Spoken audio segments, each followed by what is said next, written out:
Telemans နဲ့ Santos ကိုဝယ်ပြီးတာတော့မှ Manchester United ကနောက်ထပ်ကွင်းလယ်ကစားသမားတစ်ယောက်ကိုဝယ်ဖို့စီစဉ်နေပါတယ်။ဒီသတင်းက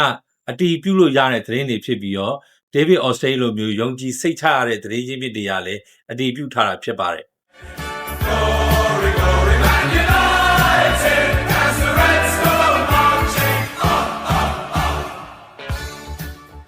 အားလုံးပဲမင်္ဂလာပါ The Voice of United Channel ကနေကျွန်တော်တို့ပြန်လည်ကြိုဆိုပါရစေ။ဒီနေ့မှာတော့ Manchester United က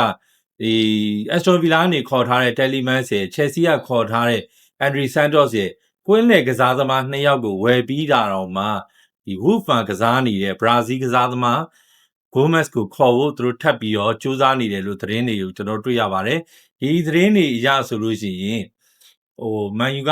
တရားဝင်ကမ်းလှမ်းတာမျိုးတော့မရှိသေးဘူး။သူတို့သွားပြီးတော့နှစ်ဖက်အသင်းမှာတာဝန်ရှိတဲ့ပုံကိုယ်တွေဆွေးနွေးပြီးတော့စကားပြောနေတဲ့အဆင့်မှာရှိတယ်။ Wolves သင်းက Gomez ကိုပထမဆဆချင်းတော့ငါသူတို့စပိန်က Atletico Madrid ကိုရောင်းဖို့စီစဉ်တယ်။ဒါပေမဲ့အဲ့ရောင်းဝယ်ပြတ်သွားပြီးရဲ့နောက်မှာဒီ Manchester United ကဒီ Gomez ကိုစိတ်ဝင်စားနှုန်းကမြင့်လာပြီးတော့နှစ်ဖက်အသင်းတာဝန်ရှိတဲ့လူစကားပြောနေတယ်ဆိုတော့ဒီ David Ornstein တို့ရဲ့ဖော်ပြချက်ကိုကျွန်တော်တို့တွေ့ရတယ်။ဆိုတော့စစ်တာတို့ငွေတရားဝင်ဈေးဖွင့်တာတို့တရားဝင်ဈေးကမ်းလှမ်းတဲ့အဆင့်ထိတော့မရောက်သေးဘူးပေါ့နော်။ဒါပေမဲ့စိတ်ဝင်စားဖို့ကောင်းတာကဒီ Gomez ကိုဘာဖြစ်လို့ကာရစ်ကလိုချင်တာလဲ Man U ကလိုချင်တာလဲလို့ကျွန်တော်ကြည့်လိုက်တဲ့အချိန်မှာဒီ Telemans တို့ Santos တို့ရဲ့ကစားတဲ့ပုံစံနဲ့ Gomez ကစားတဲ့ပုံစံကမတူဘူးကျွန်တော် Gomez ကစားတဲ့ style ကဘောလုံးကိုကိုယ့်အသင်းကစုံသွားတာနဲ့ချက်ချင်းပြန်လိုက်ဆဲတဲ့လူမျိုးသူကချက်ချင်းပြန်လိုက်လူတဲ့ကစားဟန်မျိုးနဲ့ကစားတယ်မနေ့ကဂျာဒီကုံပြီးတဲ့အချိန်မှာအနားယူသွားတဲ့ကက်ဆယ်မီရိုရဲ့နေရာမှာ Gomez ကအသင့်တော်ဆုံးကစားသမားဖြစ်လာမယ်လို့ကျွန်တော်တော့ထင်တယ်ဘာဖြစ်လို့လဲဆိုလို့ရှိရင် Telemans ကဘောလုံးပေးပို့မှုတွေလောင်းဘောကန်ချက်တွေအဝေးကန်ချက်တွေကောင်းတယ်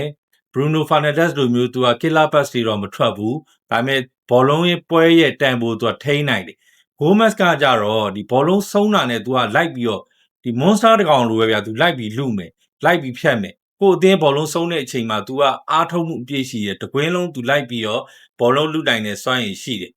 ဆိုတော့အခုခေါ်ထားတဲ့ Santos တို့ Telemans တို့က Gomez တို့နဲ့ဘောလုံးကစားတဲ့ပုံစံချင်းလုံးဝမတူဘူးကာရစ်ကအဲ့အတွက်ကြောင့်မလို့လေဒီကက်ဆယ်မီရိုရဲ့နေရာမှာ Gomez ကိုယာထားတယ်လို့ကျွန်တော်တော့ထင်တယ်အသင်းမှာရှိနေတဲ့တကယ် defensive midfielder နှစ်ယောက်ဖြစ်တဲ့ကက်ဆယ်မီရိုထွက်သွားတယ်ဥကာတီးကလည်းဒီကမ္ဘာဖလားမှာ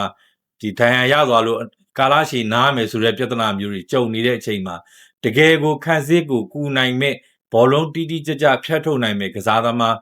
တယောက်ကတော့တေချာပေါက်လို့တယ်ပြီးခဲ့တဲ့ရာသီတွေမှာကစားခဲ့တဲ့ပွဲတွေကိုကျွန်တော်ကြည့်လိုက်ရင်ဒုတိယပိုင်းမှာကက်ဆယ်မီရိုကစားအားကျသွားတာနဲ့မန်ယူကကွင်းလယ်အပေါက်ကြီးကတေချာပေါက်ပေါ်လာတယ်ဗျာတစ်ဖက်အသင်းတိုက်စစ်တွေကဒီနေရာကနေပဲစတယ်ဒီနေရာကနေပဲထိုးနှက်တယ်ဘောလုံးကိုကက်ဆယ်မီရိုမလိုက်နိုင်တော့တဲ့အချိန်မှာ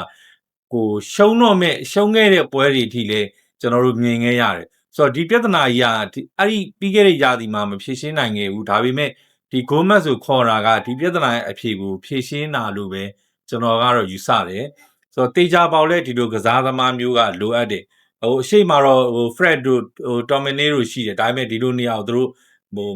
မကာကွယ်နိုင်မလုပ်ပေးနိုင်ခဲ့ဘူးပေါ့လေမကစားနိုင်ခဲ့ဘူးပေါ့အခု Gomez ကတော့အဲ့လိုကစားသမားမျိုးဖြစ်တဲ့အတွက်ကျွန်တော်တော့ဖြစ်လာနိုင်မယ်လို့မျှော်လင့်တာပေါ့ဆိုတော့ဒါရောကျွန်တော်တို့ပရိသတ်တွေကရောဘယ်လိုမျိုးမြင်လဲပေါ့Man Uပရိသတ်တွေက Gomez က Man U ရဲ့ကစားဟန်နဲ့လိုက်မလား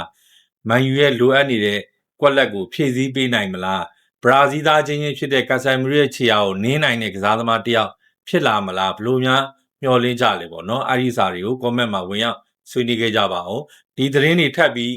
အတီးပြုလာတဲ့အချိန်မှာ